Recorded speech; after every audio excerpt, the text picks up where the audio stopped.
What's up guys, my name's Brian, the owner of NGEN Customs and Performance. Today I'm going to show you how to install a turbo and exhaust manifold upgrade onto a Fiat 500 Abarth. Now this particular install involves disconnecting air conditioning or AC components. Because of this, you need to make sure that prior to beginning, you have the Freon in the AC system evacuated prior to beginning work on your vehicle. That way, once you are to the point where you disconnect those AC components, Freon is not venting into the atmosphere, which is illegal. Also, for those of you that have 2015 and newer models, your vehicle is equipped with the new style Freon, which is the R1234YF, which is a lot more expensive than your standard R134A. So once you complete the install, you would then simply take your vehicle back to a licensed repair facility and have them charge the system. Let's get started. The turbo and exhaust manifold we're going to be installing today is our own NGEN Performance turbo and exhaust manifold upgrade. We start with an OEM factory Garrett 1446 turbo and perform the following upgrades. On the turbo, we replace the compressor wheel with your choice of either a 6-fin billet larger OEM style compressor wheel or an 11-fin NGEN custom spec GTX style wheel. We install a modified billet turbine wheel for higher flow. We have a brand new bearing system installed as well as a brand new wastegate flapper. We use copper flange nuts for easy attachment to the exhaust manifold. Both the turbo and the exhaust manifold are ported and polished, and they are finished in a titanium ceramic coating. If you're interested in purchasing our NGEN Performance turbo and exhaust manifold for your Fiat 500 Abarth, you can do so directly on our website at engincustomsandperformance.com. So let's go over the tools you're going to need to get the job done. Check it out. You need a flathead and a Phillips head screwdriver, a 3/8 inch and a 1/2 inch socket wrench with an extension, a 22, 19, 13, 12, 10, and 8 millimeter wrench, a 10 millimeter and an 8 millimeter mini wrench, an E12 socket, a 4 and a 5 millimeter Allen socket, a T27, T30, and T60 Torx Bit Socket, a 7, 8, 10, 13, 14, 15, and 17 millimeter socket, a shorter extension, a 9, 10, and 13 millimeter deep socket, a small electric impact, a heavy duty impact, a funnel, and a set of pliers. All right, so the first step is we need to disconnect the battery. We're going to start with the negative terminal. Takes a 10 millimeter socket.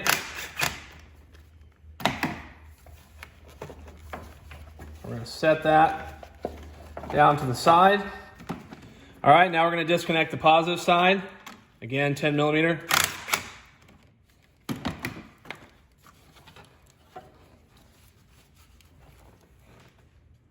All right, next we're going to remove the two front wheels.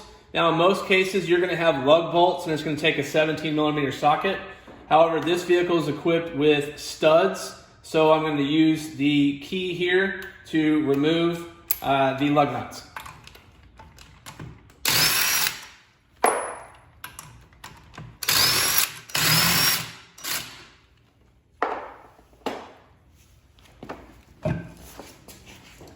All right, underneath the vehicle, we need to go ahead and remove the skid plate. You've got a total of 6 bolts here and here, and then back here, and that takes a 10 millimeter socket to remove.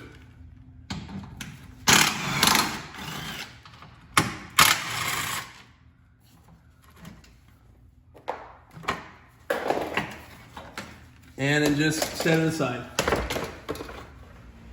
All right, back up top. We need to start removing the front bumper. So on the top, you have 4 bolts here, and they take a T27 Torx bit to remove.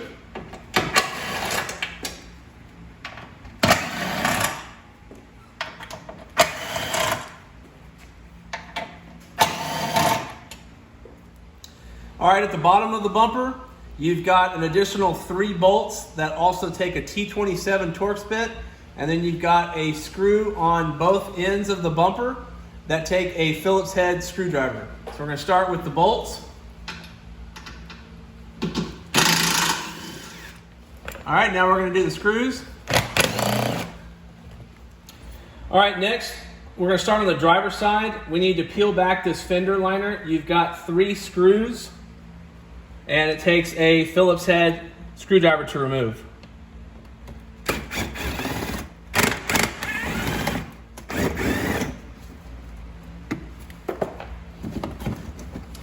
And you can just kind of peel it back like so.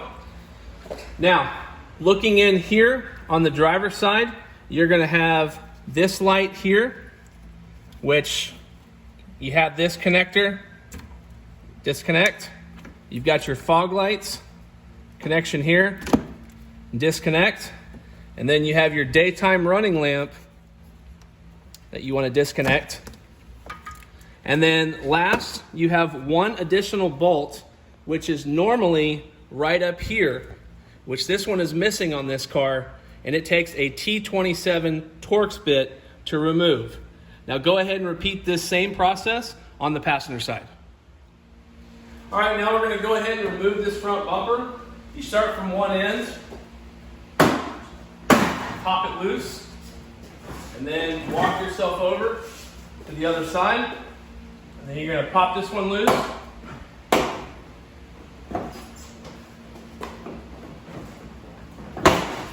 So, then set the bumper aside. All right, now with the bumper removed, we need to disconnect these hoses to the intercooler core. Now, this particular vehicle is equipped with a Euro-compulsion front mount intercooler system. Now, if you have a vehicle that has a different intercooler system, the intercooler hoses may be in a different spot. Now, if you're doing this and you have a stock dual side mount intercooler system, we're going to reference details on how to remove some of those components in our front mount intercooler install video below. But for now, since we're dealing with the Euro compulsion unit, we've got a clamp here and a clamp here, and it takes a 7mm to loosen.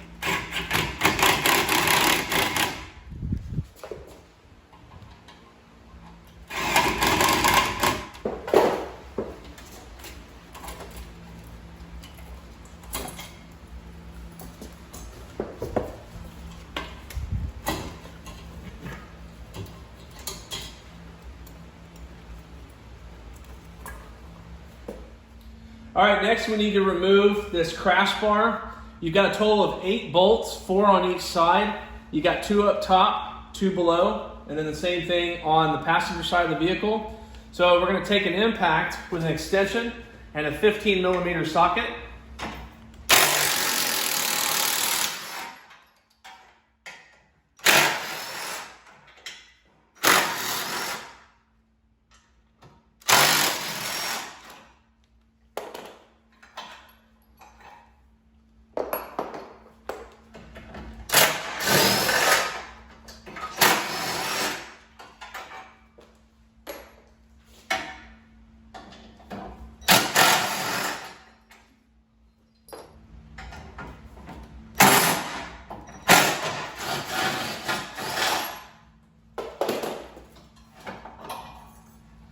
All right, and we're going to set this aside. All right, now we're going to remove these. All right, next we need to remove the headlights. We're going to start with the driver's side. You have a total of 3 bolts, and they all take a 10mm to remove. Just note that the one at the bottom is the longer bolt, and the other 2 are shorter.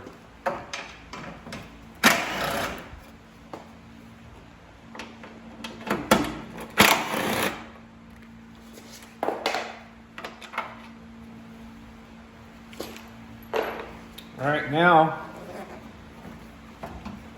we're just going to work it out, and then you're going to have one connection right here.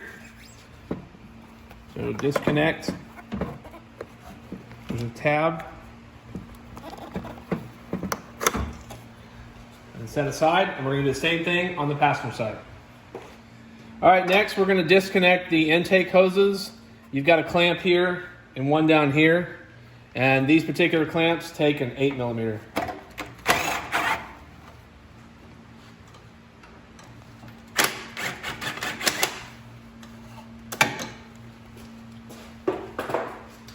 And once you got them loose, especially now that you have your headlights out, you can reach in here and easily pull it out and just kind of lift up for now. And we're going to go over to the other side.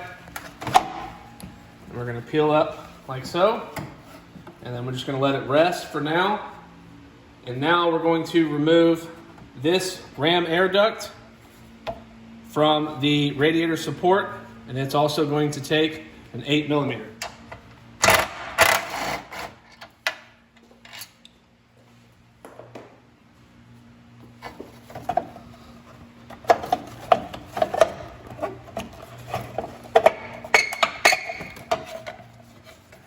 And set that aside.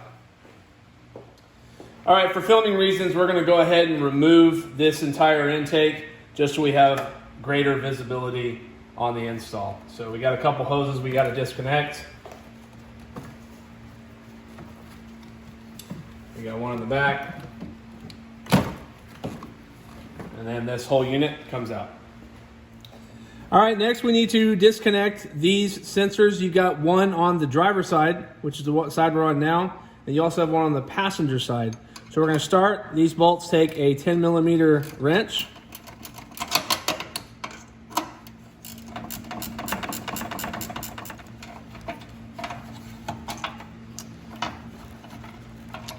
All right, now as you can see, you've got the sensor disconnected now from the core support, and this is an oil catch can, so we're going to move it out of the way for now. Now set it up top, like so. All right, now on the passenger side, we're going to disconnect this sensor from the core support. Now normally you're going to have the same size bolt, which takes a 10mm, but because this vehicle is equipped with the Eurocompulsion V4.1 intake, they supply a flatter bolt to go here so it doesn't rub, and it takes a 4mm to remove. All right, next we need to disconnect this AC line that goes to the condenser. Now remember, you need to make sure that your vehicle has all the Freon has already been taken out of here, because if you did not do that, as soon as you loosen this bolt, Freon is going to shoot out, and that's going to go into the atmosphere, which again is illegal. So you want to make sure that the Freon is already out of the system, and then you're going to take an E12 socket to remove the bolt.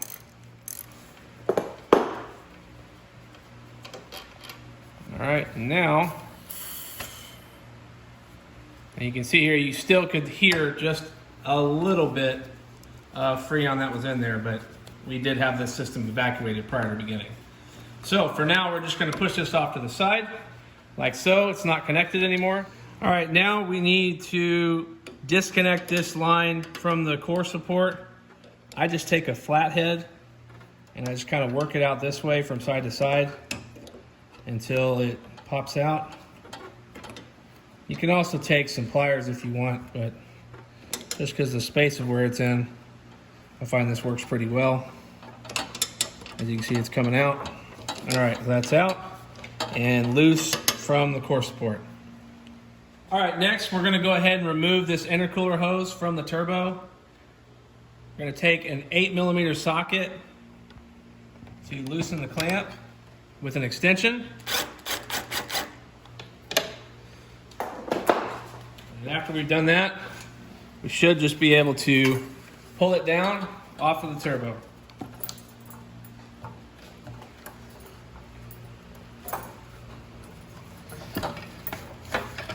All right, pull it out.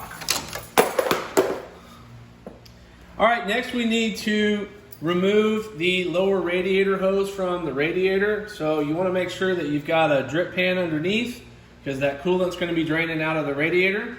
And then also we're going to go ahead and remove the reservoir cap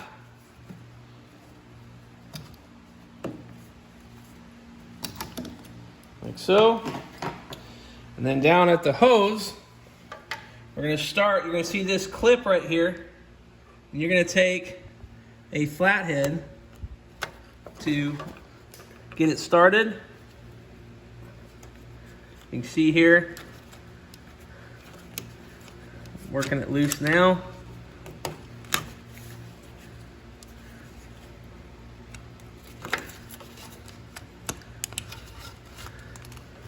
I typically will take it just about all the way off. There we go. And now, take a flathead and you'll start to push this hose. Kind of have to push in different areas and work it back, but it will end up coming off. All right, once you pry it loose, disconnect and let it flow.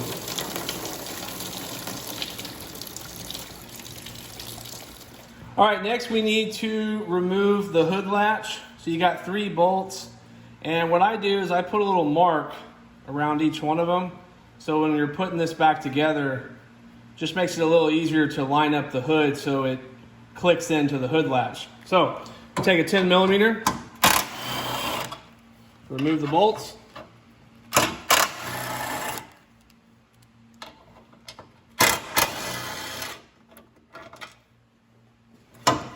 Now, I can pull up a little here, and then you can see you've got this here, this cable. So what we want to do is we want to disconnect this cable from the latch. All right, once you pop it off, then you can remove this cable. Now the hood latch is off. And then you're going to take this cable and you're going to pull it through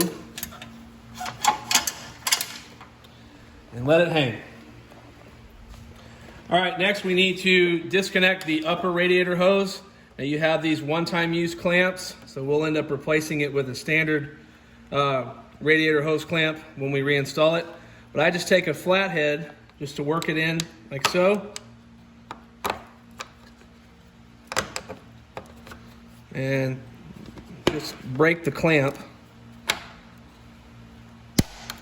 There we go. Now the clamp is broke.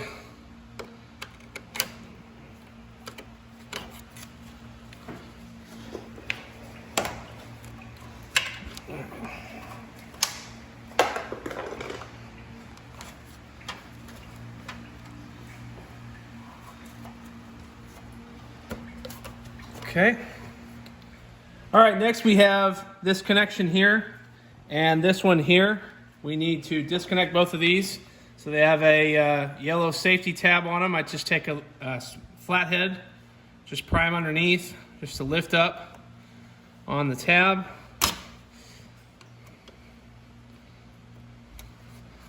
Once you got it up enough, then you just press in and it will release. And we're going to do the same thing for this blue one.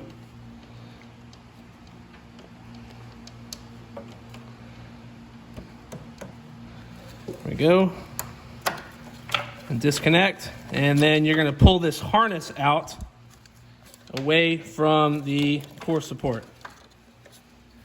All right, the next step is if you have a standard horn, usually it's sitting right here on the driver's side of the vehicle. As you can see, there's nothing here because this vehicle is equipped with hella horns.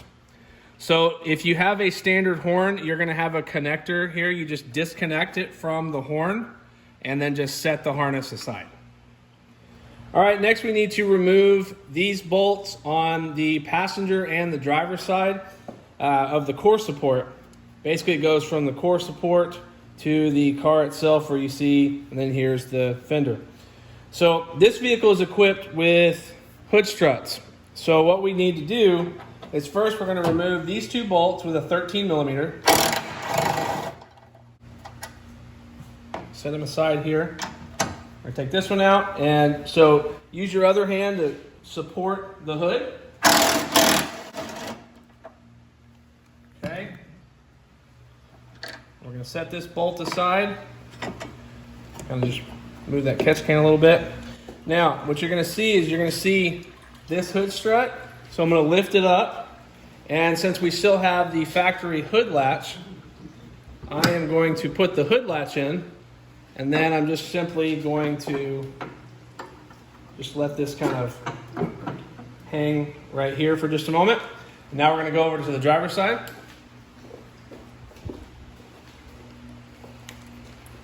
We're going to do the same thing. I'm still going to hold on to the hood. One.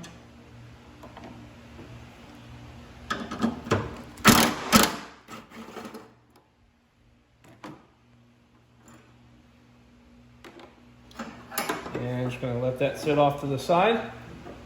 And now the hood is supported with the factory hood latch. And now you can see these, with these bolts out, now the top of the core support is not secured down. And now all we have left are the bottom ones, and then this should come right off. All right, now we have 8 remaining bolts. We have 4 on the driver's side and 4 on the passenger side. These are the last bolts that are securing the core support to the vehicle. So these take a 14 millimeter socket.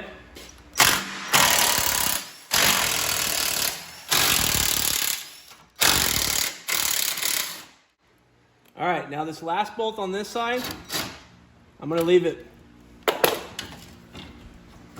just a little bit in until I get the other ones off.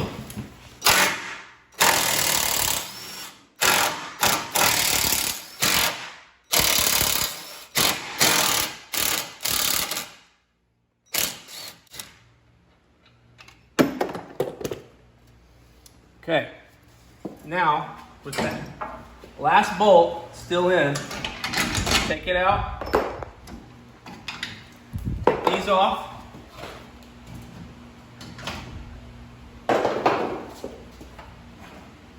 If you have everything disconnected, core support comes right off. All right, so now that we have the core support completely removed, I want to go over a couple things. First, some of you may be watching this video and thinking that removing the entire core support seems a bit overkill. I could probably replace my turbo and my exhaust manifold without doing that. And you're right, you can replace the turbo and the exhaust manifold simply by loosening the core support enough to gain additional access to the turbo, manifold, and the downpipe. However, if you don't completely remove the core support, you have limited visibility when you're dealing with exhaust manifold nuts, when you're working with the turbo and with the downpipe.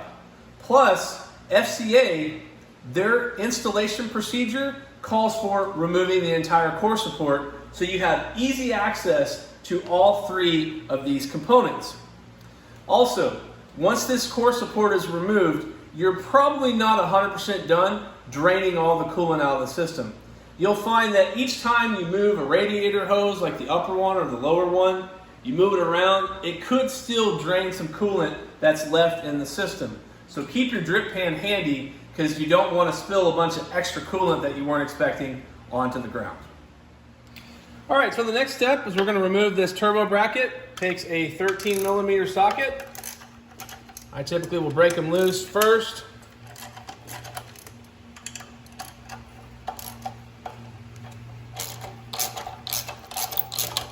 And once they're loose, I'll go ahead and use an impact to take them off.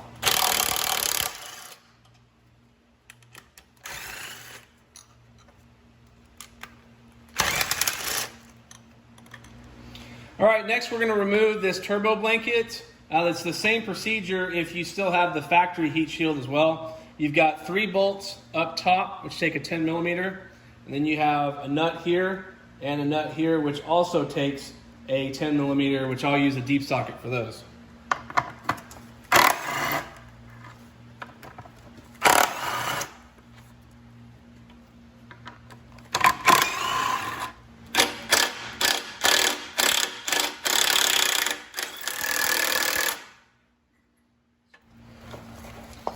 All right, it's gonna come right off, like so.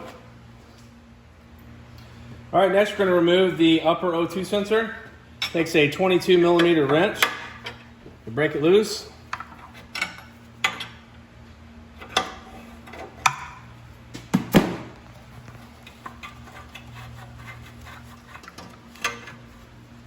And then just set that aside.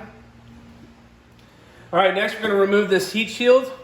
You've got one nut here, one here, here, here, and here. And all of these nuts take a 9mm, except for that one, which takes a 10.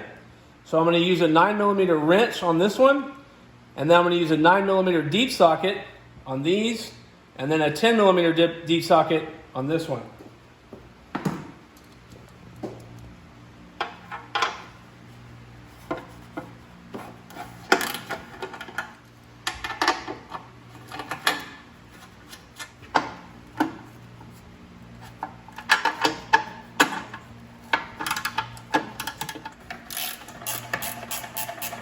All right, last one with that 10mm. All right, now we can take this off.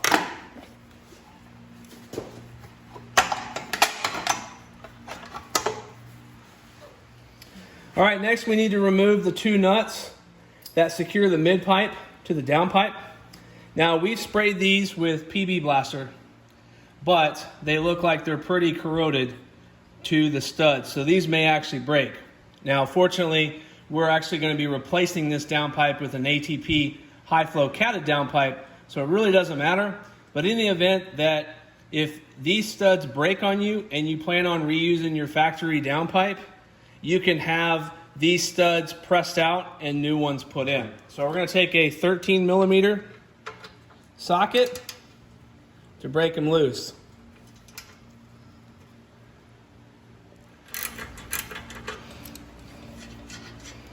Oh, that one came loose.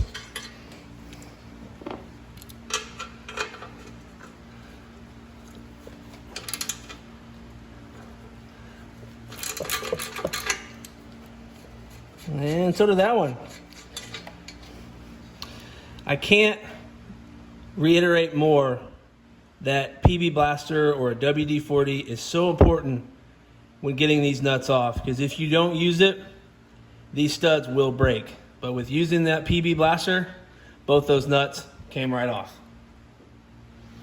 All right, next we're going to remove this bolt and this bolt here. It each takes a 13mm socket. These two bolts go to a bracket, and that bracket attaches to the downpipe. You can see up here, and you have another bolt right here, and then one on the other side. So it's a little bit easier if you take these bolts out, and then when the downpipe comes off, this bracket's still attached, and then we can remove the bracket at that time with the downpipe off. So take a 13mm, I've got an extension on it.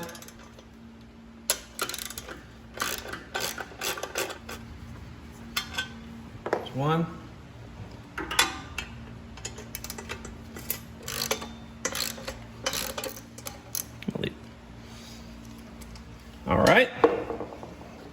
All right, next we need to remove the V-band clamp, and you got a bolt right here. Takes a 10mm.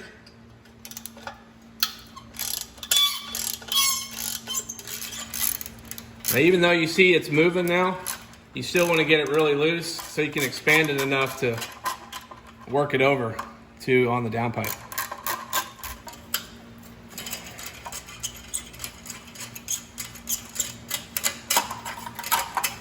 Okay, now we can separate the downpipe.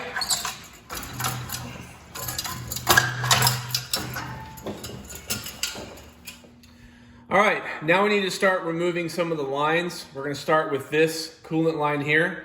It takes a T60 Torx Bit Socket. Just break it loose. Have your drip pan underneath, just in case it drains a little bit more coolant. And then you want to hang on to the bolt because you're going to be reusing that. So just kind of let the line hang, and here comes some more coolant.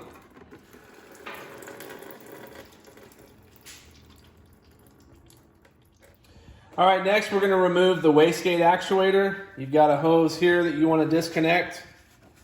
So I'm going to pull it off. You may have a small clamp there if you have the factory hoses on here. These are an upgraded silicone hose kit. So I'm going to set that off to the side. And then I'm going to start here on the arm of the wastegate actuator. You're going to see you have a small C-clip. And what I typically do is I will take a flathead screwdriver to pry it off. And don't lose it as it tries to come off.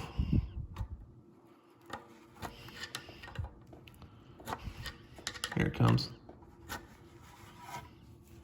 And this right here is a C-clip that you want to make sure you hold on to. All right, now we're going to remove the arm off the wastegate flapper. I just hold the arm here and I push it this way towards the driver's side of the vehicle to release tension and then lift up. And that allows the flapper to be loose. And then we need to take a 10mm wrench to remove these two nuts. Now you're going to see on this one it's kind of got some gunk on it. That's actually for warranty reasons from the manufacturer, that they don't want you to mess with it. So that's why they put that stuff on there. But obviously that doesn't matter to us now. So we're going to get our wrench on there to break these loose.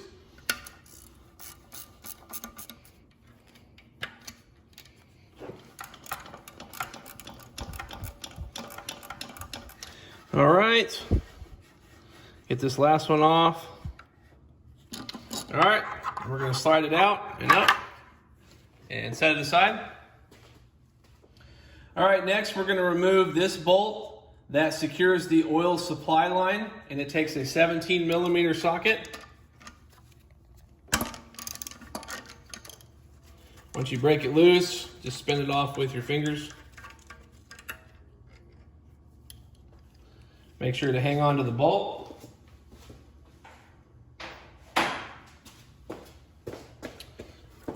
All right, and go ahead and grab the other washer that's there. And you can actually bend this around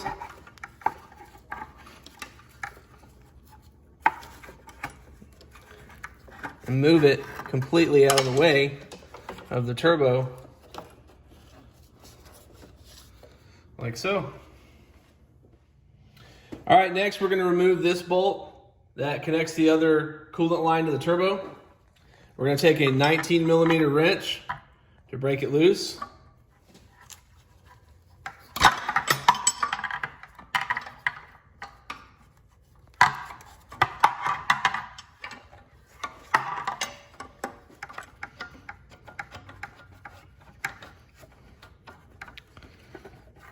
All right, again, you want to hang on to this bolt. So set that one aside. Okay, at the other end of that coolant line, you're going to see a bolt here. It takes a T30 Torx Bit Socket to loosen. Once you loosen it, and just remove the bolt with your fingers.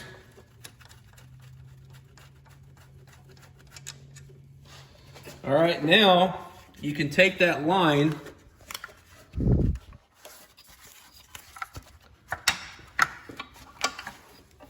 and bring it around, and that's going to enable you to work this one loose and pull out. And again, have your drip pan ready, because you will probably lose some more coolant.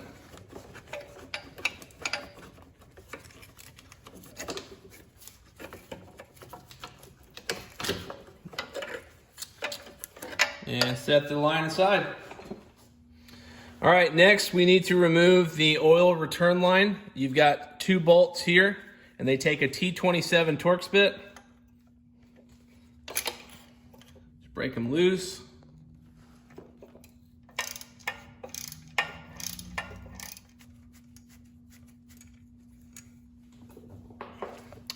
Now this back one you don't have to completely remove. You just have to make it loose. And once you make it loose enough, you'll be able to slide the line right out.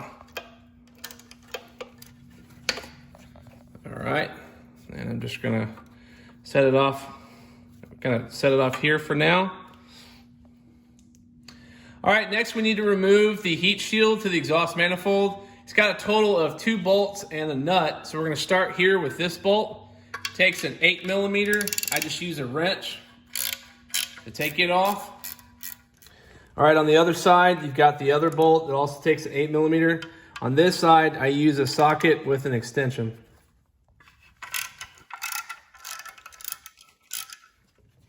All right, then you have the nut in the middle. I take an extension and a 10mm deep socket to remove it.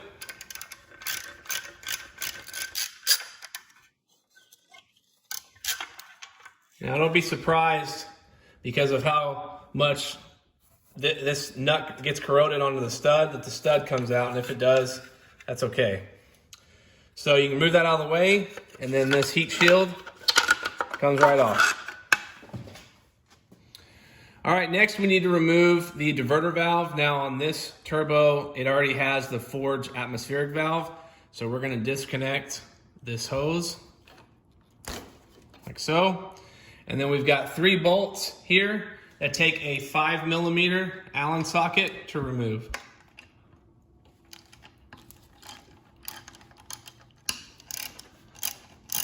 Now these bolts are gonna be the same if you have a stock diverter valve that you would with the forge unit. All right, once you got them loose, spin them off with your fingers.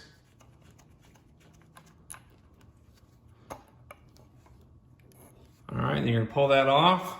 All right, now keep in mind if you have the stock diverter valve, you're also gonna have that connector. So you'll want to disconnect it, which you can see right here, we have it connected to our forge valve, so we don't need to disconnect anything. But if you have the factory diverter valve, you'll want to remove this connector as well. All right, next you have this hose that connects to the turbo.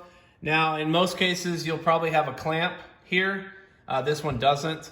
Just use a set of needle nose pliers to remove the small clamp, and then you should be able to remove this hose. All right, now it's time to remove the turbo and the exhaust manifold. And there's actually 2 ways to do this. Now, the first way is if you are replacing the turbo and the exhaust manifold together.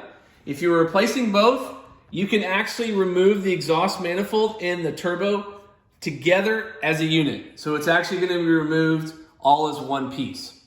But if you're only replacing the turbo and you're leaving the exhaust manifold, well then the turbo has to be removed in sections. So that you can see how the turbo is removed and how the exhaust manifold is removed, we're going to do it where we remove the turbo first and then follow with removing the exhaust manifold. All right, so we're gonna start by removing this section of the turbo. It's secured with a total of 5 bolts and they take an 8mm to remove. I just take a mini wrench to break them loose.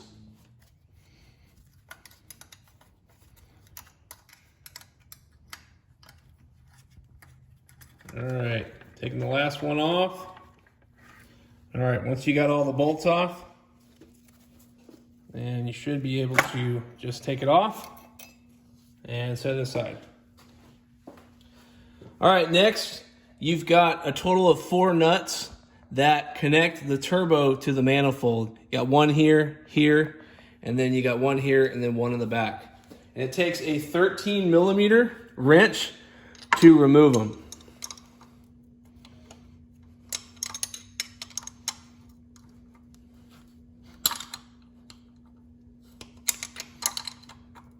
Now this part's a little bit tedious, and it's going to take a little time. And there's a possibility that the nut may come out with the stud. And if that's the case, that's okay.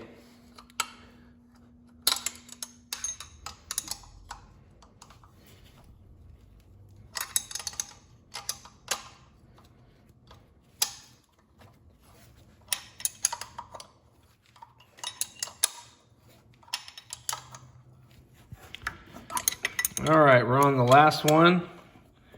Now make sure on this one that you only use the open-ended part of the wrench, because as this nut or stud, depending on what's coming out, if they're both coming out together or separate, you don't want your wrench to get stuck.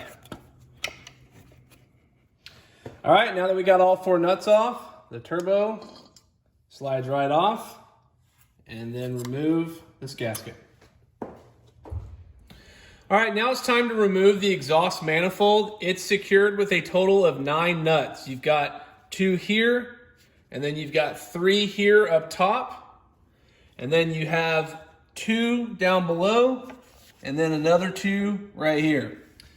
So what I use is a 13mm deep socket to remove them.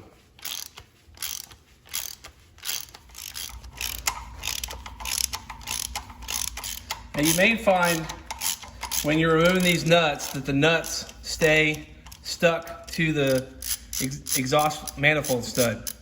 If that happens, that's okay, because we're going to replace them all anyways. So you see here, this one came out with the stud, but the one thing you want to make sure of is that you hang on to these spacers, because we will be reusing those.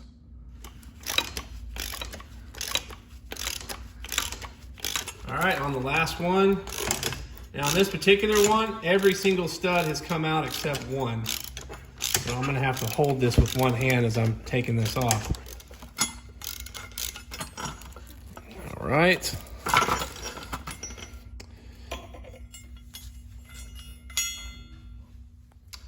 All right, now go ahead and take off the old exhaust manifold gasket. It's only one stud, pretty easy to take off. All right, so now you can see we only have one stud left that's in the head. So we're gonna go ahead and remove this stud. And the way you can do that is take one of the old nuts that was originally securing the manifold to the head and spin that one on. Then you're gonna tighten that nut on the stud enough to where you have enough thread to put another one on.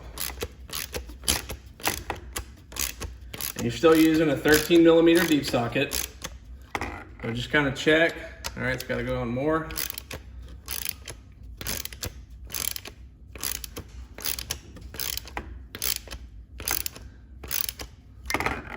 Okay, now that we have that one on enough, we're going to take a second nut and we're going to put it on.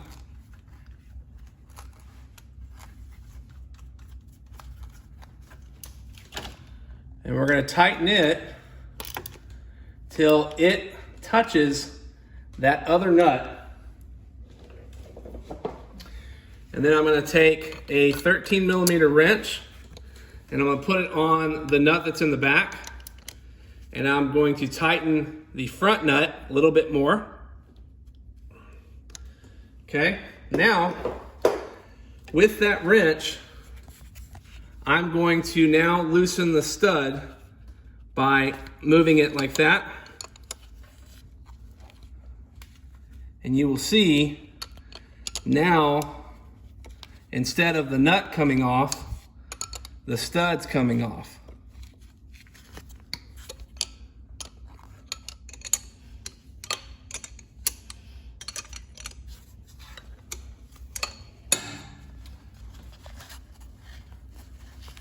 All right, now I can spin it with my fingers and it's out. All right, now it's time to install the new exhaust manifold studs. So you can see here, here's one of the new ones and it's got some yellow Loctite on it. That comes straight from the factory. So you're gonna start it by hand. Just start screwing it in. You'll see it start to catch. And then pretty quick, you won't be able to turn it anymore. So what we're gonna do is we're gonna do the same method that we used to remove that other stud, but to install the new one. All right, we're gonna start with putting one of the original nuts onto the stud. Just gonna screw it in by hand. Goes on pretty easy. Okay, Now I'm going to put the second one on.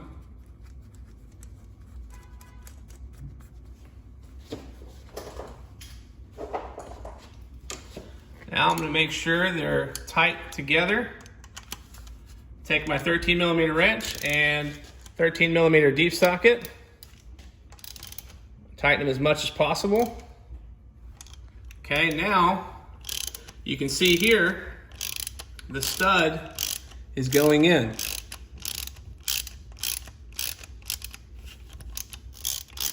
All right, you'll feel it start to tighten up.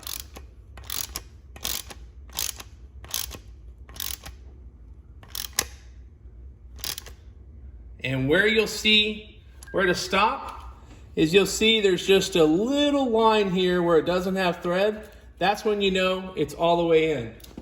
Then simply take your 13mm wrench, put it on that second nut, and then break the first nut free from it.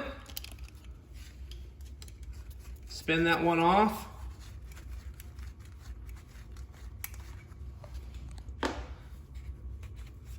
And then spin this other one off.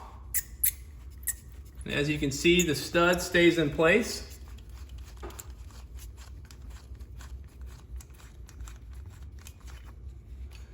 And now that stud is installed. So we're going to do the same thing for the remaining 8 holes. All right, we finished putting in all 9 new exhaust manifold studs. And again, as you can see, if you look at each one, you can see where there's just a little bit of where there isn't thread. That's where you know the stud is all the way in. So you can see here on all of them, pretty even. So we're good there. So now we're going to go ahead and put our new exhaust manifold gasket on. And then we're just going to let it sit. All right, now we're going to install the new exhaust manifold. Just slide it onto all the studs. All right, next we need to put the spacers and the nuts on each one of these studs.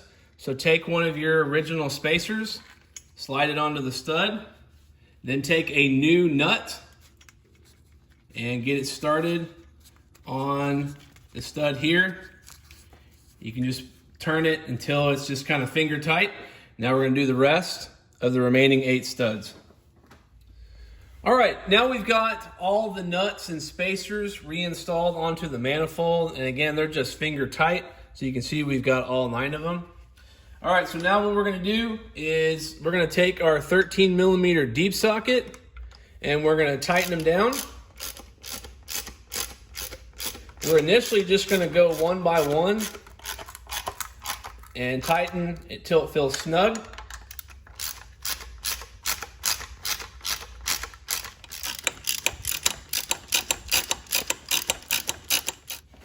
All right, now that we've got all the nuts initially tightened, as you tighten some, the other ones after they'd been originally tightened are not as tight as they once were. So we're gonna go back over them, and I usually start towards the middle, and then I'll try to tighten them some more. All right, then I'll go over to this one, same thing. I'll go to the center one.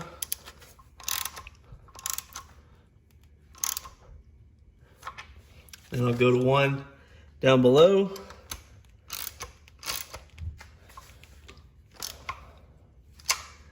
And you want to get to the point where you can only get maybe a quarter of a turn out of each one.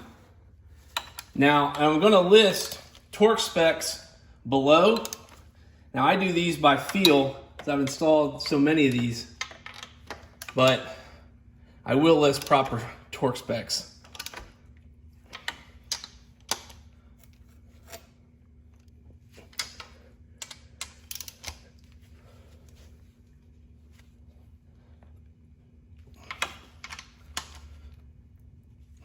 All right, as you can see, I'm getting to the point where I might be able to get a quarter of a turn. And some of them even not that much.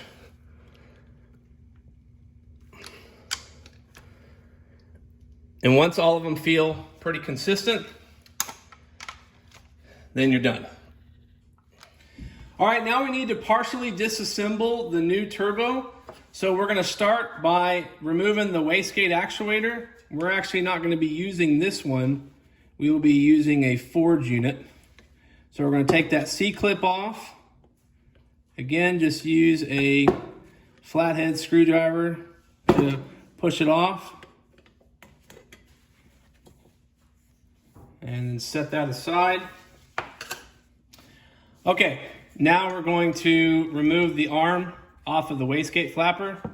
Just push it this way to release it. All right, now we're going to take a 10mm mini wrench to remove these nuts.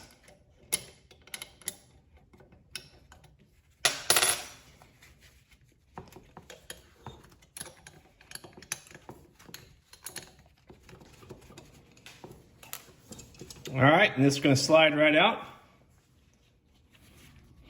All right, next we need to remove these 5 bolts so that we can separate the turbo. Just takes an 8mm, break them loose.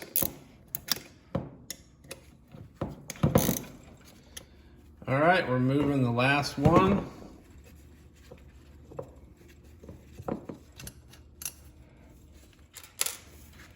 All right, now this will separate. Just be careful. All right. Okay, before we actually put this onto the car and attach it to the exhaust manifold, I want to point something out on the turbo. Now, one thing you want to make sure of is that these studs are all the way in to the turbo. And the way you can tell that is that the end of this stud is flush with the turbo. What can happen is sometimes studs may be put into the turbo, but they may not be put in all the way. If that happens, in some cases, that stud can end up backing itself out of the turbo. So you want to make sure that these are all the way in. So if you find a stud is not all the way and you can't turn it yourself, similar to what I showed you with the exhaust manifold studs where you do the double nut method, you can do the same thing on these studs to get them all the way in.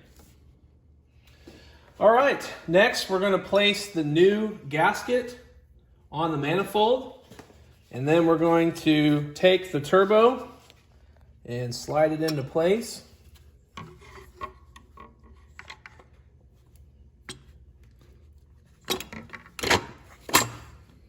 Like so. All right, so this next part, I went ahead and took my gloves off to make things easier. You're going to take those copper flange nuts and you're going to get them started onto the studs. I recommend starting with the back ones. That way you can kind of lift the turbo up and just use your fingers to get them started on the threads.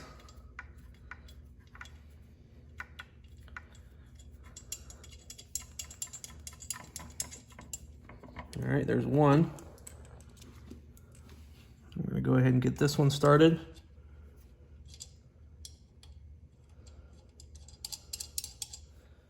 All right, now we're going to get this one in the back. All right, there's that one. Then we're going to get this last one on.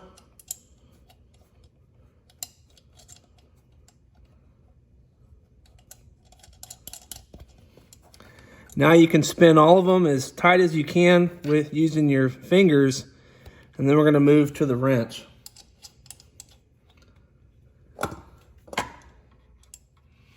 All right, now we're going to take a 12mm wrench to tighten them down. Now most of them you can use the closed end side of the wrench, except for one, which right now you want to start with the back ones first. And you just want to tighten them till it feels pretty snug. All right, there's that one. Now we're going to go to the other back one. All right, now we're tightening the other back one.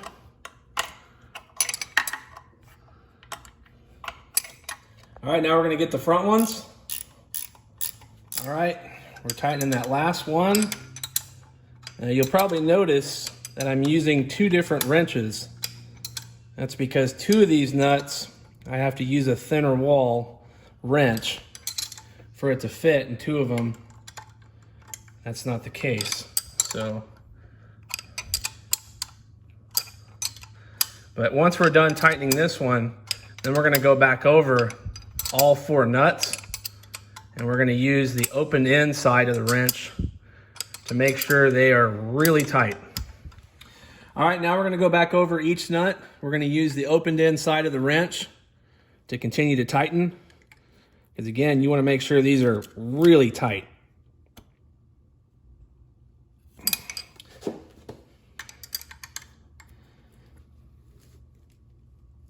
There's that one.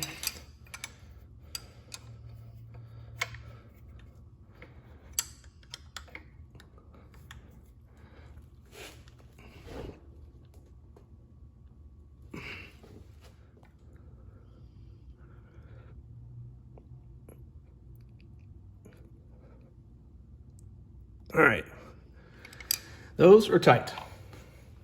All right, now we're gonna put the 2 pieces of the turbo back together. Now you're gonna see it has to be clocked a certain way. If you notice right here, there's a small pin. And then if you look here, there's a notch. So that pin has to go into the notch. So I'm gonna put it over, like so. And then what you're gonna see is you're gonna feel it press into place, and then I can't move it. I can't spin it around. If there's no pin, or if the pin is not in the notch, then this thing will be able to spin all the way around. So once I've got that in place, now I'm gonna take my first bolt and I'm just gonna put it on finger tight, because after I do that, then I can let go while I put in the other bolts. So I'm gonna spin this. Get it finger tight. And now I can let go while I put the other bolt in. All right, we're gonna go ahead and put the rest of the bolts in. Just put them all in finger tight before we tighten them down.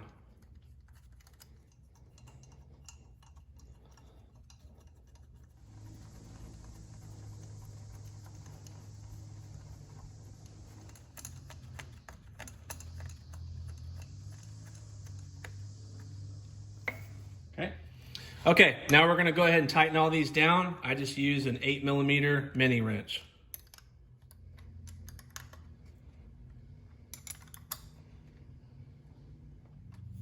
All right, next we need to put the heat shield back on that goes over the exhaust manifold.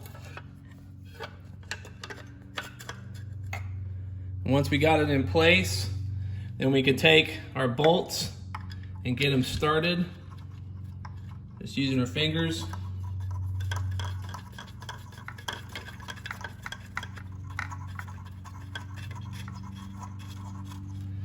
Now we're going to do the other side.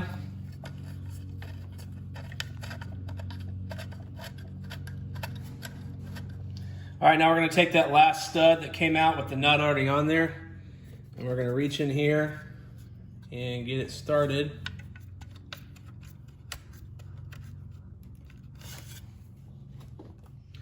All right, we're going to go ahead and tighten this one down with a 10mm deep socket. All right, then tighten these 2 bolts with an 8mm socket.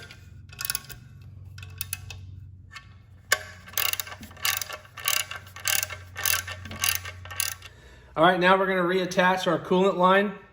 You take your bolt and a new crusher washer, slide it through, put another new crusher washer on, and then we're gonna bring it around the turbo, and you're gonna find the hole, and then start and use your fingers to get it started. All right, once you have it started, then you want to come back around and you want to go ahead and push that line. Just twist it and get it back in here to where it seals. All right, we're going to put that bolt back in. Just going to get it started.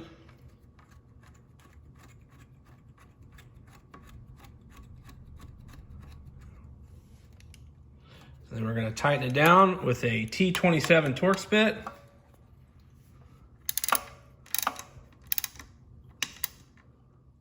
All right, now we can go ahead and tighten this bolt back down. Takes a 19 millimeter.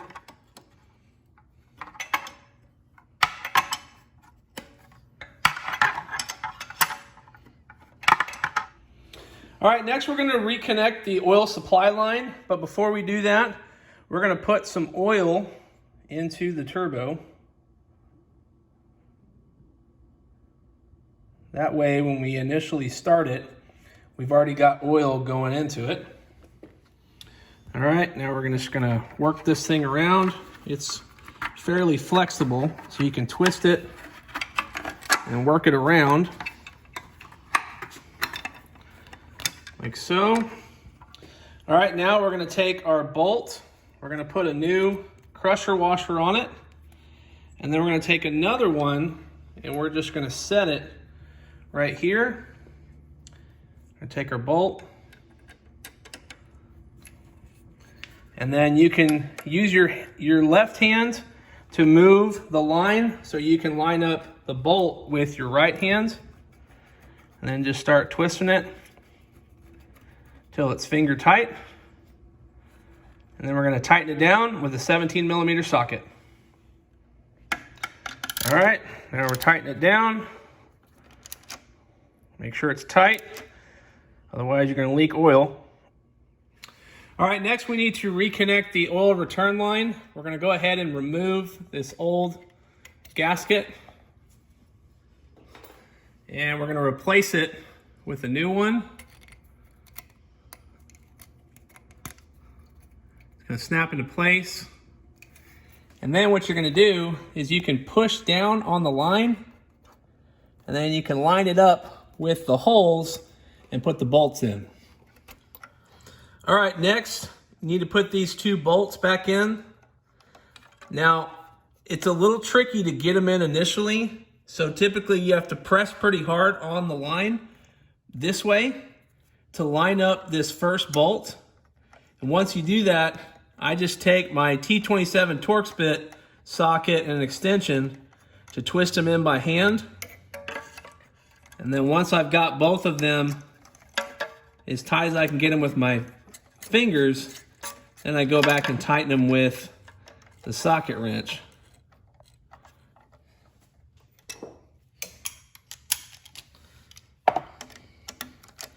And you just want to make sure these are snug, but don't try to over tighten them because you'll strip the bolts.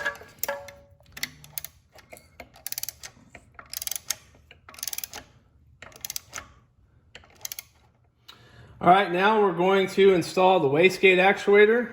Now this particular turbo is going to have the forge wastegate actuator on it, so we're going to slide it through the holes there. Then we're going to take our flapper. Now this arm, you're going to see you have to push to get it on to the flapper.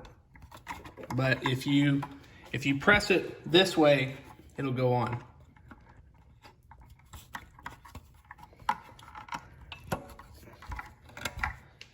Okay. All right, now we're going to put the nuts back on.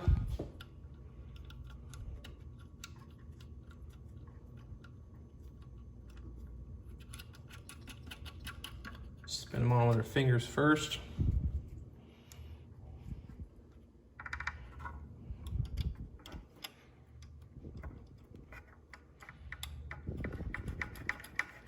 All right, and then we're going to tighten these down with a 10 millimeter wrench. I just use a mini wrench.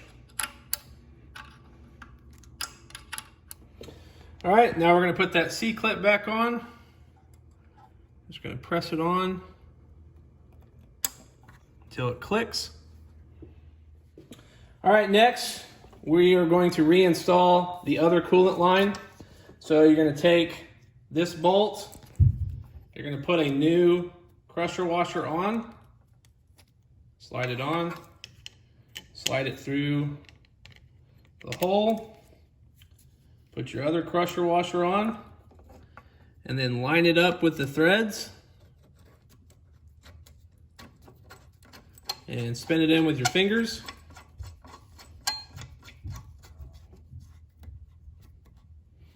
And now we're going to tighten it up. All right, we're going to tighten it down with a T60 Torx bit. Make sure it's good and tight, so you don't want it to leak coolant. All right, now we're going to reinstall the forge atmospheric valve. All right, get it finger tight. And take your next bolt.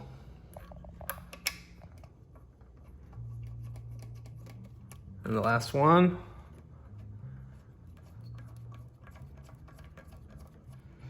All right, we're going to tighten them down with a 5mm Allen socket.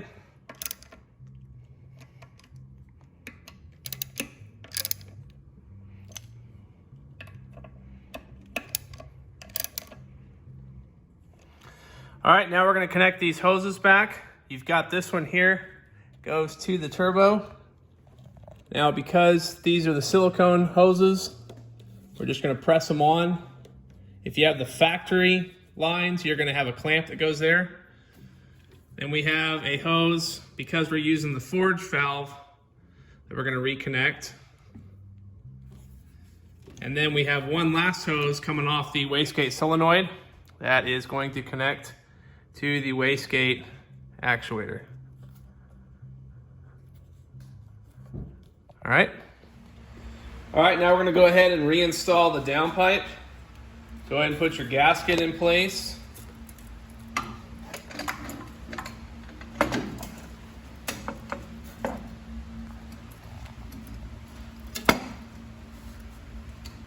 And make sure you've got that thin gasket that goes right here. Put it in place.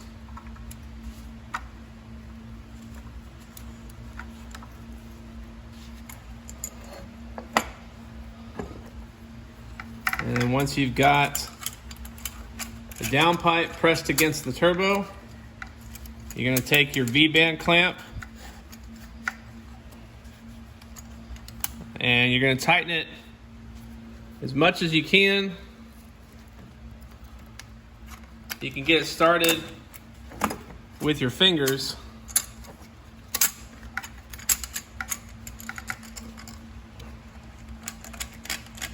And then eventually you'll tighten it down with a 10mm socket. All right, now we're going to tighten it with a 10mm socket.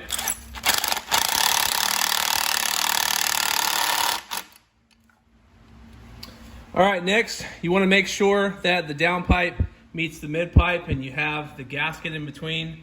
Now we're installing an ATP high flow catted downpipe, so it comes with studs and nuts. So before I tighten these down, you've got these two bolts that I put back in for the bracket, and then you want to tighten it down with a 13mm.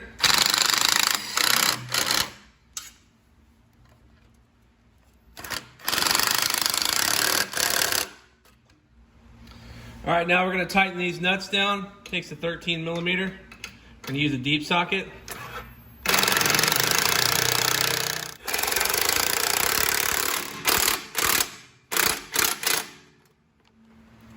All right, next we're going to reinstall the O2 sensor. So screw it in with your hands first.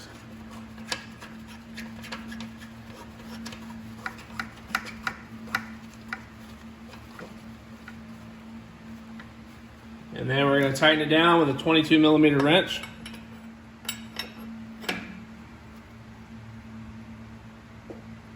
All right.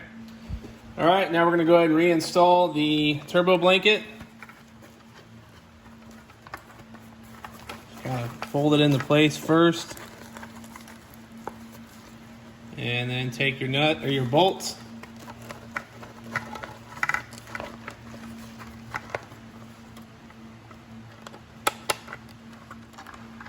Put them in by hand first.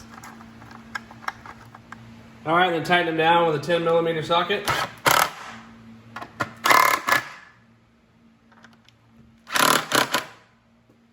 And then this one down here, normally there's a stud and a nut, but since there wasn't a stud there, the other one came out. We just replaced it with the same threaded bolt. And it works just fine. All right, next we're going to put the turbo bracket back on. Start with getting the 2 bolts in, and don't tighten anything down until you got all the 2 bolts and the nut on, so everything's lined up. All right, we got that one started.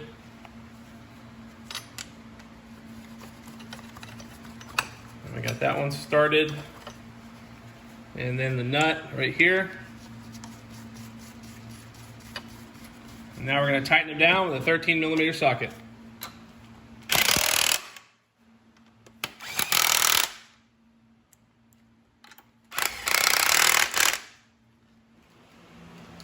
All right, let's go ahead and put the front clip back on.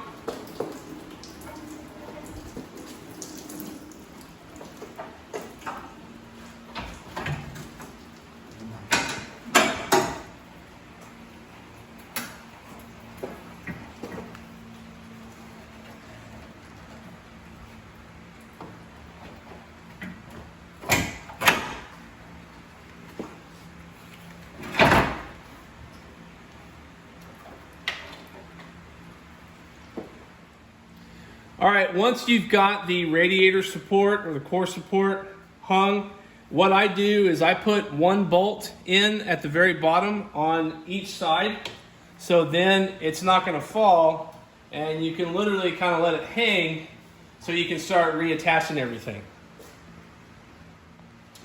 All right, we're going to go ahead and reattach the intercooler hose while this support is hanging. This makes it a lot easier. Put our clamp back on, and we're going to connect it to the turbo. And once it's on there, then you want to get your clamp and get it tight on the turbo. All right, and then tighten the clamp with an 8mm socket on this one. All right, next we're going to reconnect these connectors here.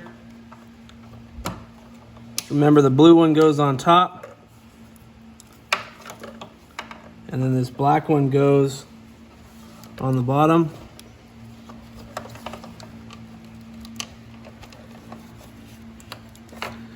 And once you got them connected, make sure you press down on these yellow tabs to make sure they're secure. All right, now we're going to reconnect the upper radiator hose. And slide it on. You can see it meets here. And then I've put on a new radiator hose clamp. Slide it into place, then we're going to tighten it down. All right, takes an 8mm, tighten it down.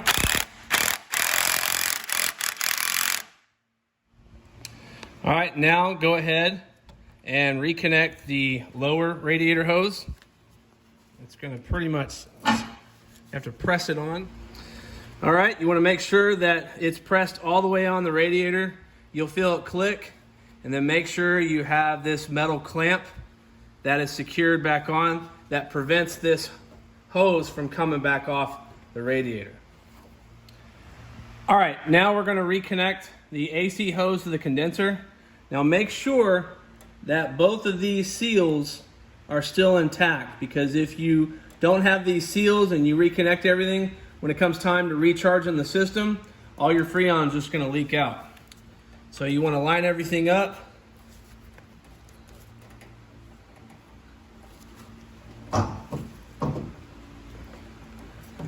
And once you get it lined up, you want to take your bolt and get it started.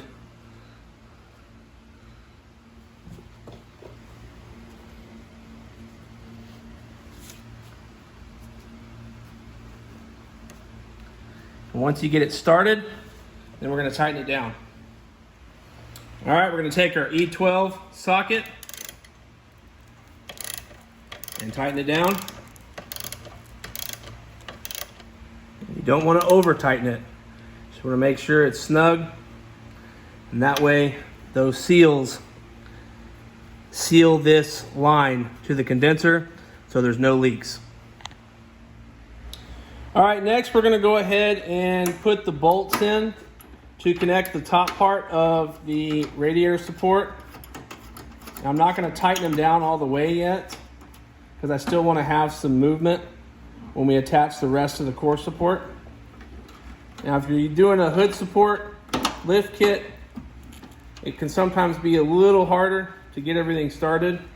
Typically what I do is I just press up on the hood a little bit, and then that usually lines the holes up. So we're going to do the same thing on the other side. All right, after you reconnect the bolts on the passenger side for the core support up top, now we're going to reconnect the crash sensor on the passenger side. Just line it up, put your bolt in. Now, if you don't have the V4.1 intake, just remember it's going to be a 10 millimeter bolt, but since we have this intake on here, it's got a different bolt that takes a 4 millimeter Allen socket to tighten down. All right, and then finish tightening it down. And again, that's a 4 millimeter Allen socket. All right, now we're going to reinstall the bottom bolts to the radiator support. Now just keep in mind those bolts are the ones that have a 14 millimeter head. So we're going to put this back on. It snaps into place. And then you want to make sure that you start all these bolts by hand first. That way you don't try to cross thread them. So once you get them started by hand, then you're going to tighten them down with a 14 millimeter socket.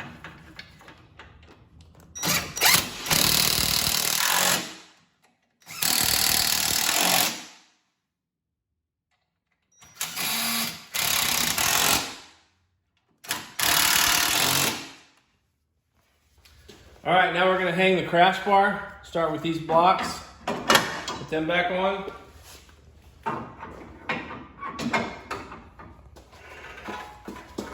So what I do is I put it into place. Just kind of prop it with my knee a little bit. And then you want to start, get that first bolt started.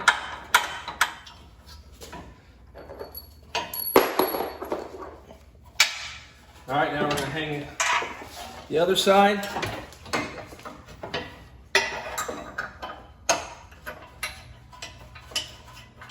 Once you get the bolts started, one on each side, then you can let the crash bar hang. Now you want to put the rest of the bolts in before you tighten them down. All right, before you completely tighten down those bolts, if you have a Euro compulsion intercooler, I recommend going ahead and reconnecting the hoses before you tighten down those bolts to the crash bar. So, and I'll go ahead and slide the clamp in place, and then I'll tighten it down once I've got the crash bar tightened.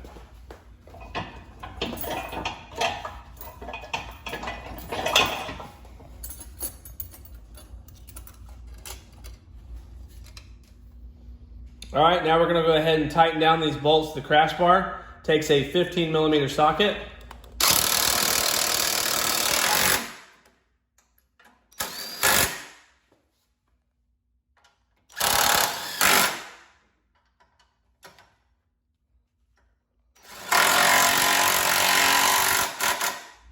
All right, now we're going to tighten down the clamps to the intercooler hoses. These take an 8 millimeter socket. All right, now you can go ahead and tighten down the top bolts to the core support. Takes a 13 millimeter.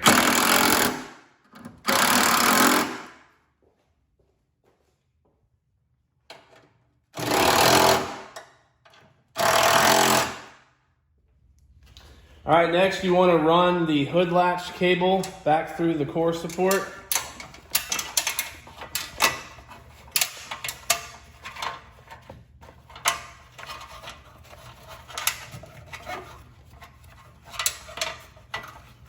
All right, now we're going to reattach the hood latch. All right, now we're going to reattach the hood latch. You're going to take your cable,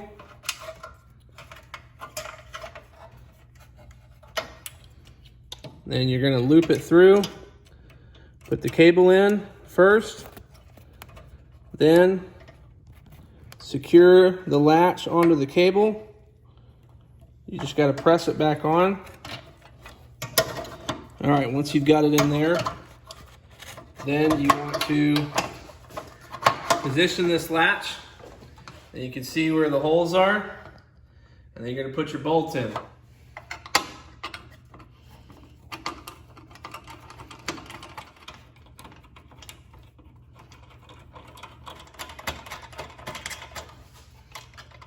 All right, once you got them finger tight, then what I do is, while I can still slightly move the hood latch, you can see where I made these marks. It'll help you to line this up pretty close to where it was at, because you may have to make adjustments so that the hood closes properly. So once I've got that finger tight, I'm gonna go ahead and tighten it down with a 10 millimeter.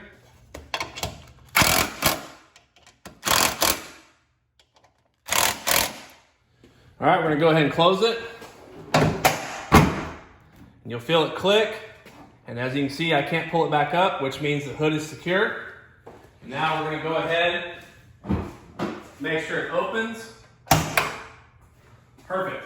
So now we know the hood's good. I'm gonna go ahead and open it back up and continue putting everything back together. All right, next you wanna make sure that you get that other crash sensor on the driver's side and secure it back to the core support. As you can see here, since we have a catch can, there's a bolt and a spacer in here. So I've got it finger tight right now because before I completely tighten it down, we've got to put this ram air duct back in.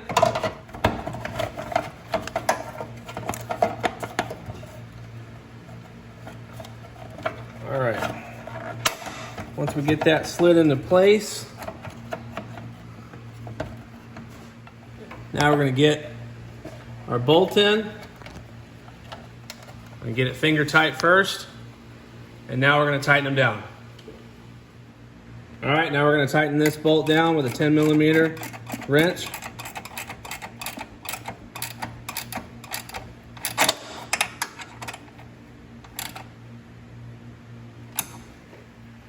And now tighten this bolt with an 8 millimeter.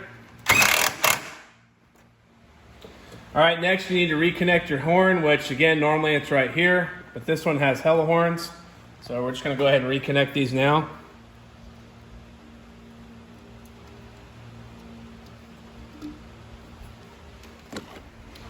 All right, now we're gonna reconnect the headlights. I typically will start with putting the connector back on.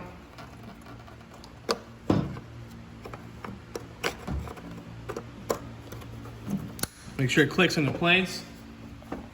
And then when you're putting the headlight back on, you have a tab right here where it sits into place. And it's also going to sit right here on top of the bumper or the fender. And so now it sits flush. Now you can put the bolts back in. Just remember the longer bolt goes here. And then the other two bolts, you've got one here and one here. It takes a 10 millimeter to tighten them down. All right, go ahead and tighten the bolts down with a 10 millimeter socket.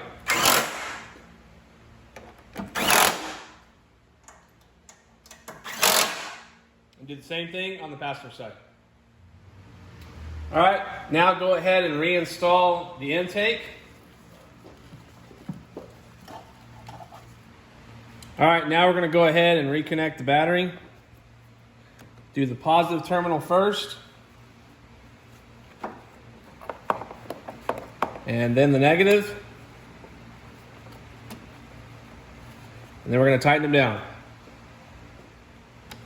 10 millimeter.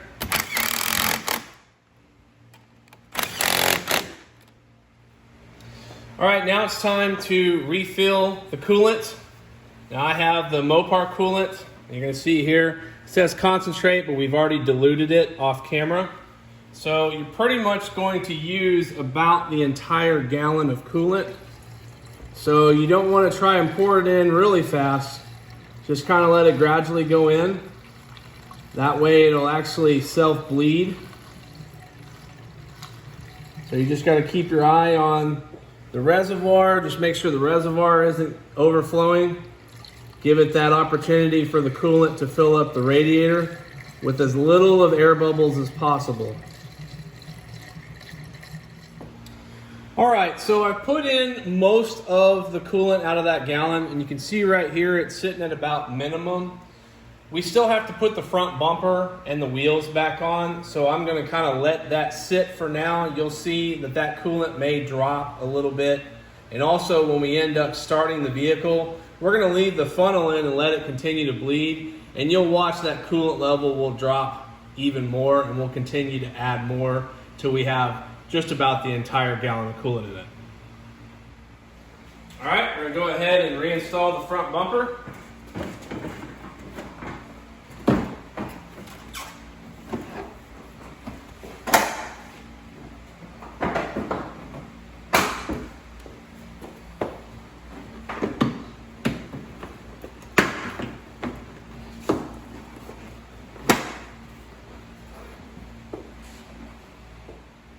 All right, go ahead and put the bolts back in the front bumper.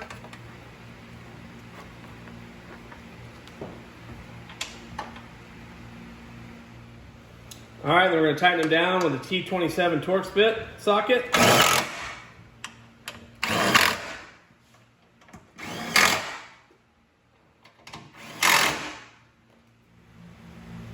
All right, now we're going to go ahead and reconnect the lights on both the driver and passenger side. You've got your side marker light. Make sure it snaps into place. You got your fog lights.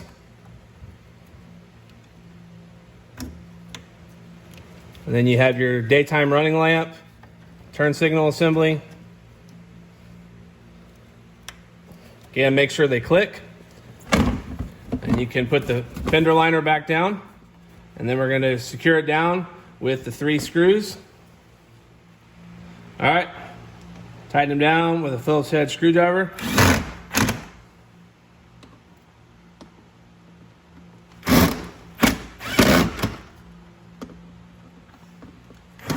All right, one thing I want to point out, before you put this fender liner back and put these 3 screws in, remember that you have one additional bolt that goes right here.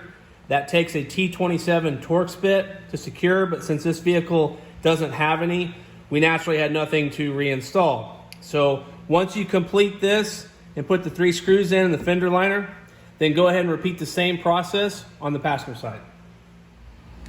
All right, to finish up on the front bumper, you've got a screw that goes here and one that goes here. It takes the Phillips head, and then you have your 3 bolts that take a T27 Torx bit. All right, so before we reinstall the skid plate and put the wheels back on, we're gonna go ahead and start the engine and let it run for about 20 to 30 minutes because we wanna check to make sure there aren't any oil leaks or coolant leaks.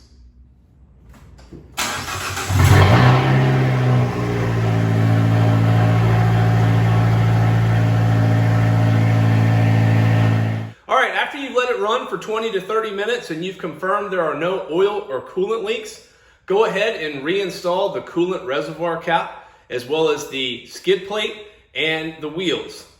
Make sure you torque them to about 80 foot-pounds and go drive the vehicle. I recommend starting with smaller boost levels, 5 to 10 pounds of boost. See how everything operates, and if everything continues to go well, go ahead and crank it up to full boost. So this concludes the video on how to install a turbo and exhaust manifold performance upgrade onto a Fiat 500 Abarth. If you're interested in purchasing an engine performance turbo and exhaust manifold for your Fiat 500 Abarth, you can do so directly on our website at enginecustomsandperformance.com. And if you'd like to support the channel, we have engine t-shirts, hats, and hoodies also available to purchase on the website. And if you like the video, make sure to give it a thumbs up and hit that subscribe button and notification bell so you never miss any future install videos or awesome Abarth content. And until next time, I'm out.